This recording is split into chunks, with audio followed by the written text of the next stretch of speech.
Hello and welcome to Indianomics. The stressed loan problem is big. It is an 8 lakh crore problem. But in the past 3 months, there have been hectic meetings between banks and government, banks and asset reconstruction companies, banks and private equity companies, banks and healthy companies who may potentially be buyers, and of course banks and the Reserve Bank to tweak rules of restructuring loans. Are we close to resolving at least some of these stressed companies and nurse them back to health? Well, to discuss this, I have with me the best in class, Mr. Arundhati Bhattacharya, Chairman of State Bank of India, and Sanjay Nair, career banker and now, of course, country head of KKR in India. Sanjay, Mrs. Bhattacharya, thank you very much for joining me. Well, Mrs. Bhattacharya, let me start with you. What's your sense? After all these meetings of the last 2 quarters, are you getting a sense that banks and the government have at least got the problem in control and we are on the way to better health? Yes, I should definitely think so. I think most of us are on the same page in the sense that after having classified so many accounts, it's also important to ensure that the ones amongst these that are already working, that they be sustained. Because obviously, you know, India is very resource poor. We cannot afford good units to go down. Not only that, when units go down, there are a lot of collateral damage, including their own people who are employed there, plus the supply chains and the other dealerships, etc., that they support. So it's important for us to ensure many of these units continue to function and function well. Well, we will come to the solutions. Sanjay, you know, foreign capital has helped, or even private equity capital has helped rehabilitate assets in countries like Italy and Greece, you told me before the discussion. Can you give us an idea of how things are worked out in other countries with similar problems? Yeah, I think I can just give you a pretty broad view because there are obviously a lot of specifics. I think broadly in these markets, when the government and the banks decided to tackle the problem and invite outside capital, basically there are structures put together which have the banks putting in the assets into a vehicle, the foreign capital putting in money, transformation companies coming in to transform and resolve the assets, and there's an element of government collaboration that gives a kind of equity net to the banks to the extent they take a hit. So it's a little different than India, but I think it's a good way to structure a problem and to start resolving. And they attracted a lot of capital. I'm not sure of the amount, but I think it's a couple of $1 billion, if not more, for each of the countries. And then as you get more comfortable, and of course, these, by the way, are transferring of actual assets from the banks, recognizing the hit and moving them into a vehicle. So the actual transfers, and of course there is a sharing mechanism of the equity gain that you make, and there's obviously a proper waterfall who gets which part of the debt first. So it's well thought out and done, and I think that is exactly one way to get started, which is what these people did. Then as you get the experience in this, then the structures can change. You know, the government can get out of the way, the banks can transfer the assets completely, foreign capital can feel more comfortable coming in independently. So I think that's how it has been done at a very broad level. But there are 4 stakeholders participating in this.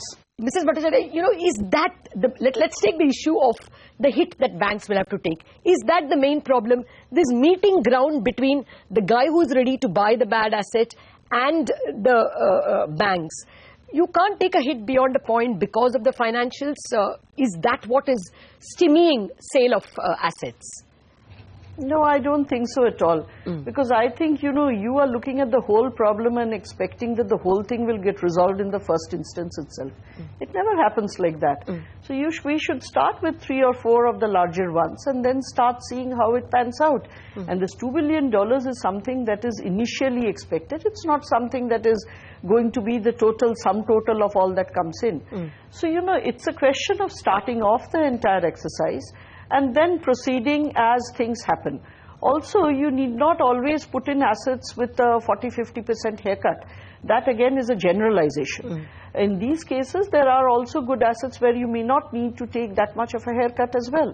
So I think it's an eminently doable exercise. What Sanjay was talking about, I think, is broadly the way things have happened in other countries and can happen here as well. I think we need to make a beginning instead of trying and imagining that the problem is too large to solve. I agree with that fully. I think if the attitude is let's give it a try, and again, start with X number of assets for a couple of banks. But I think the price discovery is still an issue. And I agree, you don't have to take a full hit, and there has to be a meeting ground in the middle. And I think that can be structured very well. I think the second issue we should not get away from is that, are the banks comfortable from the point of view of being investigated later? I think you must address that, because a lot of bankers, well-meaning, want to do the deals, even if it's in the middle between fair value and market value, or marked value. But I think there is a hesitation, and I think maybe that's a question we should talk about. That needs to be addressed. Yeah. Okay. Well, Mrs. Bhattacharya, the finance minister repeatedly said that he understands that bankers have to strike commercial deals. Has that comfort factor come, or are some structures needed? I think a few structures are needed, and those are getting discussed as well.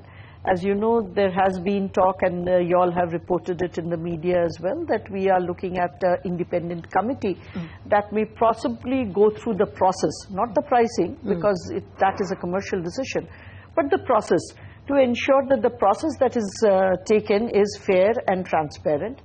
And I think that would also give a little bit of comfort to the banks.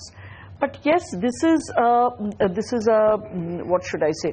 This is a way of looking at things that has to be understood by the entire ecosystem. And obviously, commercial decisions have to be respected for what they are. So yes, there is a lot to be done in that space. And there too, we are trying and making whatever efforts that are necessary to find and sort of get in place a mechanism that will give the bankers the necessary comfort. Ma'am, what prevents SBI from doing it? I mean, you're 25 to 30% of the system, and a bank whose credibility is beyond doubt. Is it impossible that you appoint your own committee? You can invite a retired judge yourself. You aren't thinking on those lines? No. I think you're jumping the gun a little, in the sense that we have to get these funds put in place. So there are a lot of discussions that are going on with various players, both government and private. And again, these things take time. It's not so easy to get it done, because even though we may say that the fund structure works very well, but the funds themselves have a lot of due diligence that they need to do before they commit the money. Also, as you can understand, these would probably be something in the form of a JV structure. So in that case, there are a lot of negotiations that have to be done between partners to ensure that we have in place a working environment or a working understanding, so that it doesn't land up in problem in the near future. So these things take time. And as and when those get ready, I think the rest of it will also become ready.